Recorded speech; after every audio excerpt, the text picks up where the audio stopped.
tudo bem? Nós vamos continuar nessa videoaula falando sobre os conflitos no mundo atual. Especificamente, nessa videoaula nós vamos falar sobre o conflito entre árabes e israelenses, que é um conflito secular, que ocorre por fatores diversos, como nós vamos ver. Então, a gente vai continuar discutindo como está a geopolítica, do mundo, principalmente relacionada aos conflitos que tensionam as relações entre povos, tanto na Ásia, como ali na Europa, bem como na África. Então, em relação à questão que envolve árabes e israelenses, o conflito entre israelenses e palestinos, ou simplesmente, como gostam de colocar alguns autores, a questão da Palestina, ela é uma questão que envolve dois fatores específicos.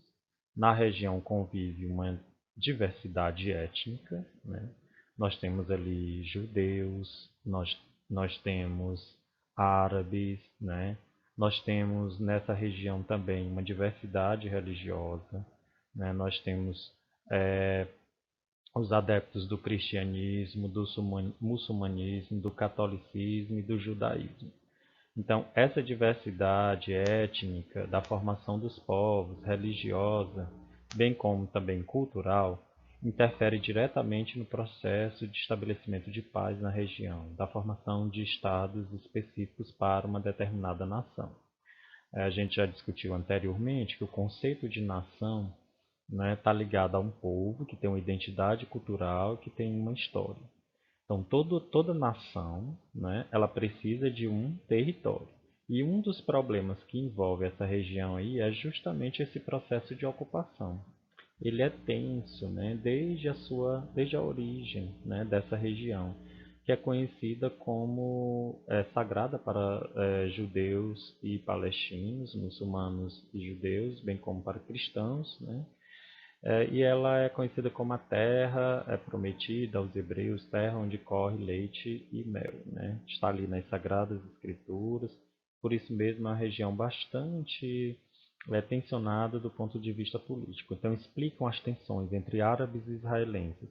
A diversidade étnica da região que dificulta a ocupação desse território, visto que cada nação quer ter um espaço, quer reivindicar esse território para si, e o processo de ocupação que foi tenso, ao longo da história. Nós vamos ver agora como se deu essa ocupação, que é reivindicada tanto por judeus quanto por árabes, que é conhecido como conflito árabe-israelense. Tá? Então, inicialmente, lá nos anos 2000 a.C., essa região era ocupada pelos hebreus. Tá? O povo hebreu, é hoje o que chamamos de judeus. Tá? Os hebreus ocupavam a região e eles foram paulatinamente expulsos, porque essa região que envolve o Estado de Israel era rota de comércio, na antiguidade, e vários impérios passaram a ter interesse sobre essa área. Os egípcios tiveram interesse, ocuparam, os romanos, eles foram expulsos, por exemplo, pela ocupação romana, lá em 2000 antes de Cristo. Então, esse evento ficou conhecido como diáspora judaica, tá? Que foi a saída dos hebreus, dos judeus, da sua terra, dessa região ali que compreende o Estado de Israel, que fica na divisa, faz fronteira com o Egito, com a Síria, com a Jordânia. Então, essa expulsão levou os hebreus a irem para diversas regiões do mundo, parte da Ásia, na Europa. Então, eles ficaram dispersos, eles perderam o seu território, porque eles foram expulsos por povos invasores. Tá? Então, esse processo inicial, lá em 2000 a.C., que ocorreu com a expulsão dos judeus, ficou conhecido como diáspora judaica. Entre os séculos 7 e 15, o território não ficou vago. Com a saída dos hebreus, esse território foi paulatinamente ocupado pelos árabes. Lembrando que os árabes vieram de onde? Do Egito, da Jordânia, da Síria, região em volta, no entorno de Israel, no entorno dessa área onde viviam os hebreus, que foram sendo ocupados por palestinos, que constituem o povo árabe. Então aí nós já temos um conflito pelo território. Os hebreus tinham o território como seus, eles foram expulsos no processo que a gente chama de diáspora judaica e ocuparam o território os árabes, que são os chamados palestinos. Tá? No século XIX, né, em virtude dos hebreus dos judeus, né, os antigos hebreus estarem espalhados pelo mundo, sem um território definido, sobretudo por estarem ali na Europa, houve um movimento chamado de movimento sionista, né, apoiado por algumas nações europeias, dentre elas a Inglaterra. E a gente sabe que no século XIX a Inglaterra era a grande potência mundial. Então o movimento sionista pregava o quê? O retorno dos judeus à Terra Santa, como é conhecida essa região, a Terra Prometida onde corre leite e mel. Então, essa região fica no entorno do Monte Sião. Daí o nome do movimento chamar-se de movimento sionista. Tá? Esse retorno, o apoio a esse retorno ficou bem explícito, né? Ali no início do século XX, né? Próximo ali à Primeira Guerra Mundial, com o Acordo de Belfort, né? Onde a Inglaterra, né? Passa a apoiar o retorno explicitamente dos judeus para a Terra Prometida, para combater ali o Império Turco-Otomano, que era um império que, né, guerreava contra os países do Ocidente durante a Primeira Guerra Mundial. Foi criado esse movimento de retorno, mas ele não simbolizou ainda a formação de um Estado, né, para os hebreus, um Estado judeu, visto que os hebreus e judeus foram bastante perseguidos entre a Primeira e a Segunda Guerra Mundial. Foram bastante perseguidos, sobretudo na Segunda Guerra Mundial, a partir da emergência do nazismo, né, visto que os nazistas eles passaram a perseguir todas as minorias. E dentre essas minorias nós tínhamos aí, né, o povo judeu que passou a ser perseguido, morto na Europa. Tá? Então, em virtude também desse massacre que o povo judeu sofreu, né, nos anos de 1940, houve todo um movimento de criação do Estado de Israel. A Inglaterra abandona a questão, mas transfere para a ONU. Né? Então, a ONU ela intermedia, né, a partir de 1940, nesse movimento do sionismo que ganhou força por conta da perseguição aos judeus, ela intermedia a formação de dois estados na região. Um Estado árabe para abrigar os palestinos e um Estado judeu para abrigar Israel. Tá? Ah, Vejam que nessa formação de um Estado judeu e de um Estado árabe, já teríamos aí um problema. Né? Nós teríamos que colocar dois povos sobre o mesmo território. E isso é algo extremamente complexo, porque já gerou toda uma disputa, já geraria toda uma disputa entre esses povos pela busca de território. Então, na própria formação do Estado de Israel, a gente já tem algo extremamente complexo. Como abrigar dois povos de culturas bastante diferentes, distintas, de religião, né, de costumes, de línguas diferentes em um mesmo espaço sem ocasionar conflitos? Então, a própria formação já do Estado de Israel inicial em 1947, ela é complexa e ela já surge em meio a inúmeros conflitos. A discussão era como abrigar povos tão distintos no mesmo espaço. Então, o resultado disso, as consequências desse processo foi que em anos posteriores, décadas posteriores, várias guerras aconteceram, né, em prol, em nome da anexação territorial, tá? Provocadas ora por judeus, ora por árabes. Tá? Dentro desse contexto de formação do Estado, de um Estado árabe para abrigar os árabes e outro para abrigar os judeus, Jerusalém era reivindicada por pelos dois povos. Ela é sagrada, é uma cidade sagrada para muçulmanos, para judeus, bem como para cristãos. Tá? Então, Jerusalém, dentro desse contexto, ficou sendo considerada pela ONU como uma zona internacional. Não pertenceria nem a israelenses, nem tampouco a palestinos, nem a judeus, nem árabes. Tá? Então, houve um acordo aí que a cidade fosse considerada zona internacional para distensionar os conflitos existentes entre esses dois povos.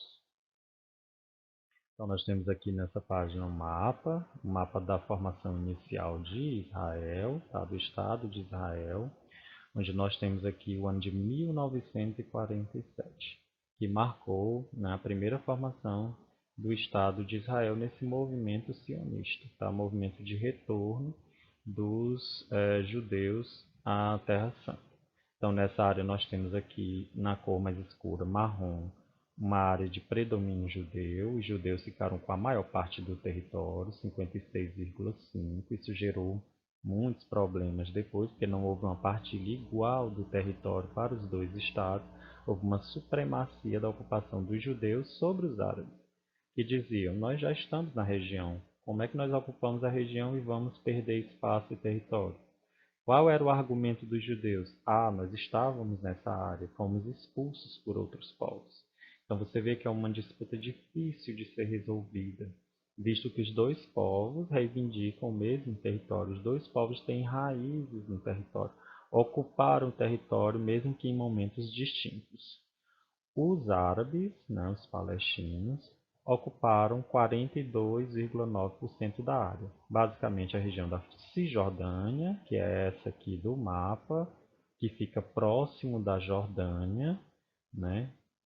E também a faixa de Gaza, que já fica aqui próxima do Egito. Essas regiões passaram a ser regiões majoritariamente ocupadas pelos árabes.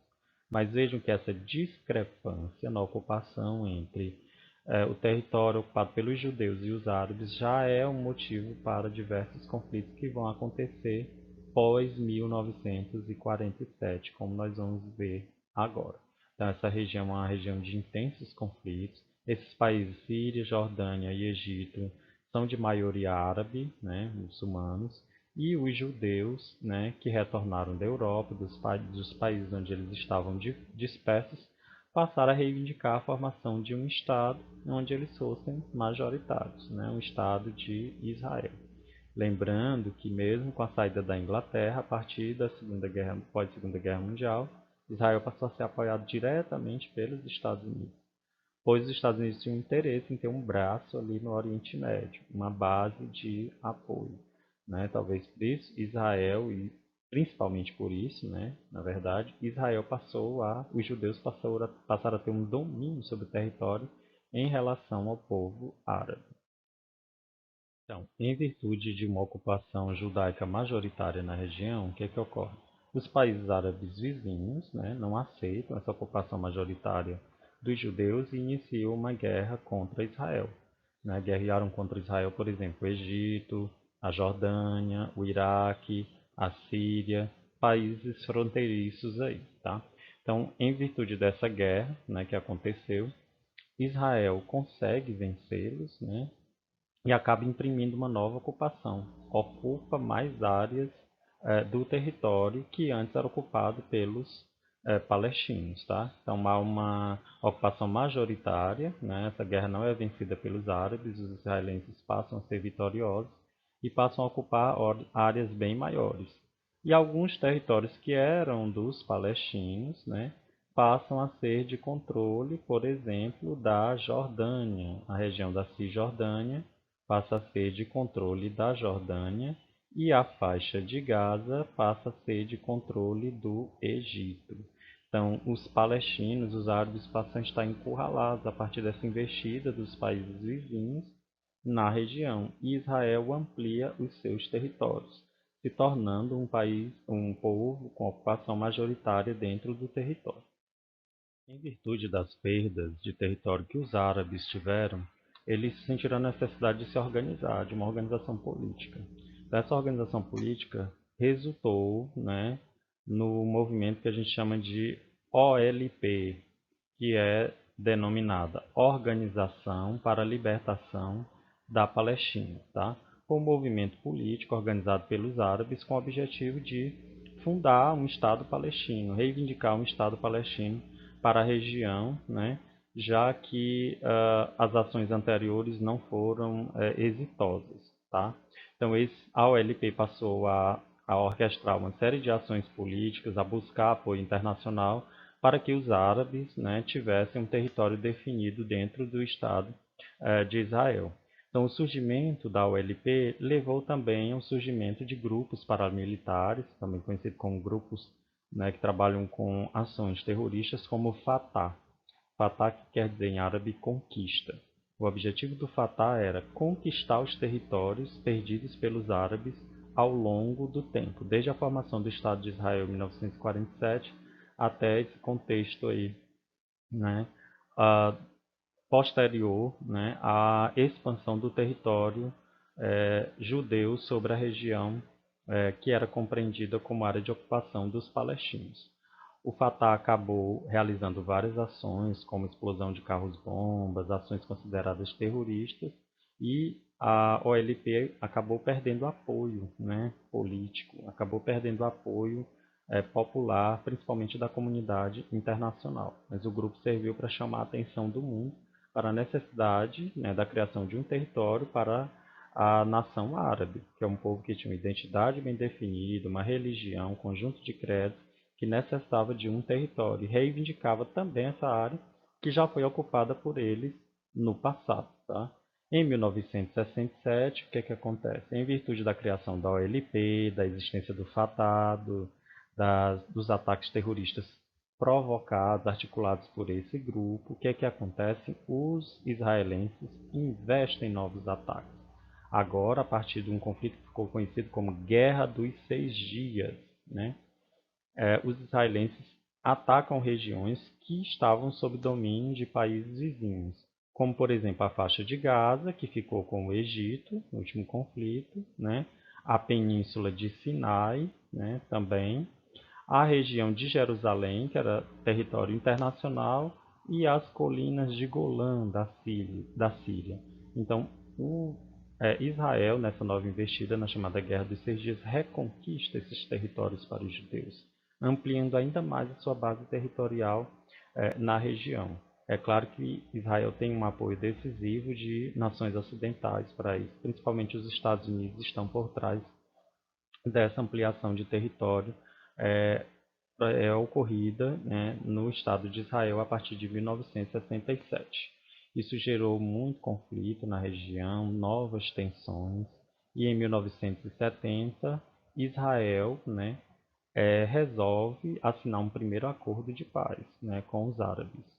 E aí eles devolvem as colinas de Golã, né, à Síria e a península de Sinai ao Egito. Em troca, o que é que esses países árabes fariam? Reconheceriam o Estado de Israel, né?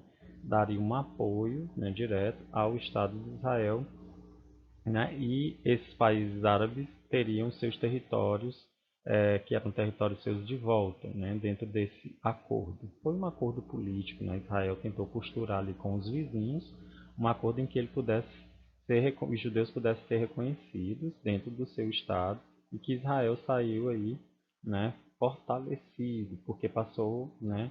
A ter o reconhecimento, inclusive, de nações árabes próximas. Então, em virtude disso, desse acordo selado, a situação para os árabes ela fica ainda mais difícil no que diz respeito à criação de um Estado, tá? Um Estado autônomo. Em 1980, o que é que acontece? A OLP abandona a luta armada porque ela era com base em ações terroristas, e isso geralmente repercute muito mal na comunidade internacional e causa um abandono, né, à causa do grupo que pleiteia, né, a criação de um Estado se ele é baseado em ações que têm como prisma a questão do terror. Então é criada, inclusive, dentro desse contexto, a Autoridade Nacional Palestina, onde Israel passa a reconhecer, né, que existe uma autoridade nacional, uma autoridade de expressão, né, a primeira, na verdade, foi Yasser Arafat, né, que ele passou a pregar no mundo inteiro, né, a necessidade da formação de um Estado palestino. Em troca do reconhecimento da Autoridade Nacional Palestina, os árabes passaram a reconhecer a existência do Estado de Israel. Foi uma troca, um acordo para que eles pudessem avançar, os árabes pudessem avançar politicamente. E Yasser Arafat passou a levar a mensagem dos árabes ao mundo inteiro e passou a sentar como primeiro-ministro de Israel para negociar, né, a partir de então, agora com base em uma política, em discussões de ideias e não mais em ações de terror, a necessidade, né, de reservar territórios para os palestinos e a criação de um futuro Estado da Palestina. De 1993, em 1993 e 1995, né, sobre a intervenção dos Estados Unidos, comandado por Bill Clinton, né, nós tivemos aí o chamado Acordo de Oslo, né, assinado na Noruega. O que previu esse acordo, que foi costurado principalmente com a ação da ONU e dos Estados Unidos? Previu a devolução da faixa de Gaza, né, para os árabes, né, que estavam já na região, bem como da Cisjordânia. Cisjordânia e faixa de Gaza seria devolvido aos árabes, ao povo palestino, para iniciar um processo que poderia culminar com a formação do Estado palestino. Tá? O que aconteceu depois da formação do Acordo de Oslo?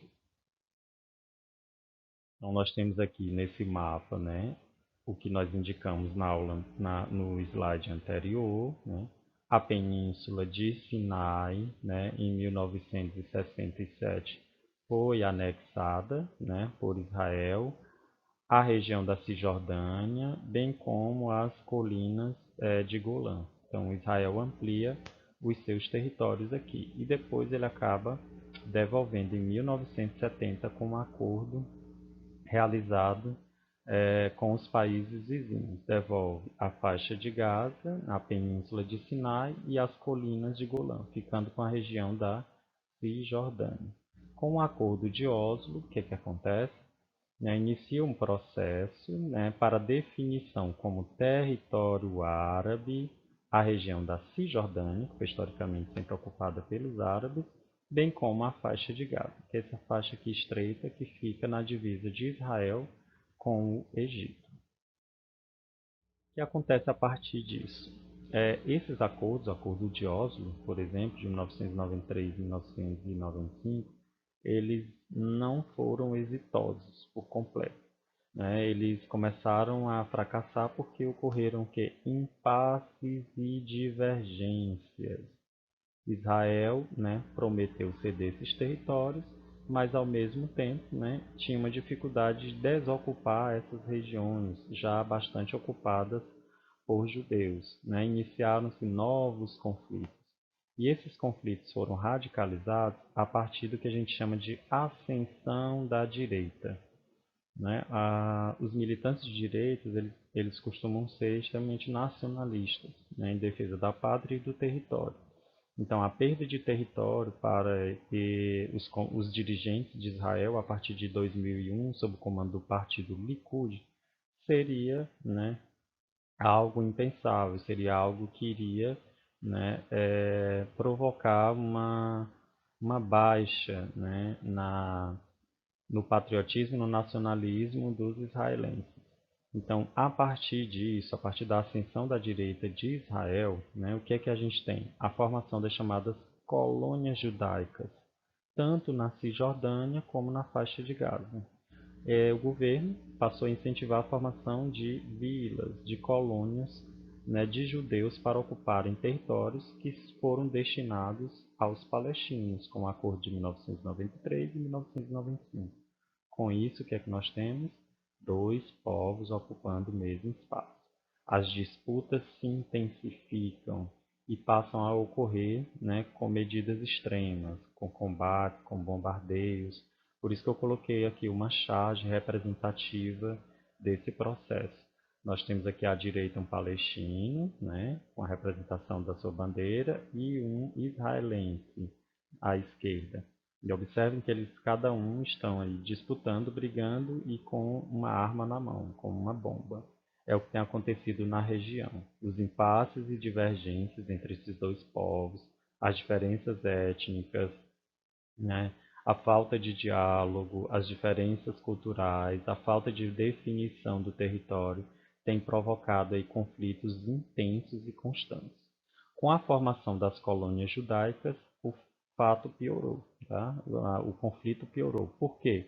Porque os palestinos se sentiram preteridos, desprestigiados, eles passaram a ter seu território ocupado, vigiado, controlado pela ação militar de Israel, visto que essas colônias foram propositalmente sendo incentivadas em regiões ocupadas por árabes. tanto na faixa de Gaza quanto na Cisjordânia. Então, por conta dessa formação de colônias judaicas, há uma reação dos palestinos. Começam a surgir novamente as chamadas ações terroristas. As ações terroristas surgem nesse novo contexto, né, a partir de 2000, com o objetivo de chamar a atenção do mundo para a necessidade da criação de áreas para os palestinos específicas e que não tem a presença de israelenses. O que acontece nesse conflito é que Israel sempre está sufocando, né, o povo palestino. Israel sempre está se sobrepondo, né? É o, digamos, detentor do Estado, né, onde vivem os palestinos. E a falta de definição territorial para os palestinos faz com que a questão só aumente as tensões nessa região do Oriente Médio. Tá? E o que Israel faz a partir das ações terroristas engendradas pelos palestinos? Olha, constrói muros. Gente, os muros dificultam o diálogo. Coloquei até uma imagem aqui de muros construídos em torno de colônias judaicas no território de Israel. Então, dificilmente esse conflito vai ser resolvido, porque não há diálogo e, além de não haver diálogo, esses acordos que ocorreram não foram cumpridos ao longo do tempo. Israel agora decide radicalizar, construindo muros, separando ainda mais as possibilidades de contato entre os dois povos. Os muros, né, ao invés de unir, eles segregam, eles separam. Então, esses muros, construídos em colônias judaicas na região da Cisjordânia, promovem a delimitação do território para os judeus, dificulta a ocupação desse espaço pelos árabes. Então, a gente ainda vai ver muita discussão sobre esse conflito, né, ao longo das próximas décadas. Olha aí, aqui nós temos atualmente um mapa que delimita bem quais são as áreas ocupadas ou áreas de controle do povo palestino e áreas ocupadas por israelenses. Tá? Israel detém a maior parte do território, que envolve toda essa região aqui, e os palestinos estão aqui presos nessas áreas, estão circunscritos, delimitados, né, a essas áreas, que compreende a Cisjordânia, não é a área toda, é nesses pontos mais escuros, né, que nós temos a concentração do povo palestino. Nós temos também aqui na chamada faixa de Gaza. Então, principalmente nessas duas regiões aqui, e um pouco nas colinas de Golã, nós temos a presença do povo palestino. A maior parte do território, né, é controlada pelos israelenses. É por isso que essa questão ela é difícil de ser resolvida. Por quê? Os judeus controlam a maior parte do país e onde os palestinos estão, nós ainda temos o problema dos assentamentos judaicos nessas áreas, né? Em virtude deles já estarem, dos árabes estarem em menores partes do território do país, ainda nós temos um incentivo do governo de Israel para a ocupação dessas regiões que são majoritariamente ocupadas pelo povo árabe. Então esse conflito tende a se arrastar e ele é de difícil resolução. Tá? Vai depender dos dois povos tentarem, continuarem a estabelecer acordos, né? Ao invés de construírem muros, construírem pontes de diálogo, né? Para que se resolva essa questão. E essa questão só será resolvida quando nós tivermos a delimitação territorial clara de territórios israelenses, bem como a delimitação territorial clara dos territórios destinados aos palestinos, visto que os dois territórios, né, sendo que o território é reivindicado pelos dois povos, historicamente. Tá? Os dois apontam, tanto árabes quanto judeus, apontam que são herdeiros desse território, né? E que foram expulsos, né, e ocuparam esses territórios em contextos diferentes.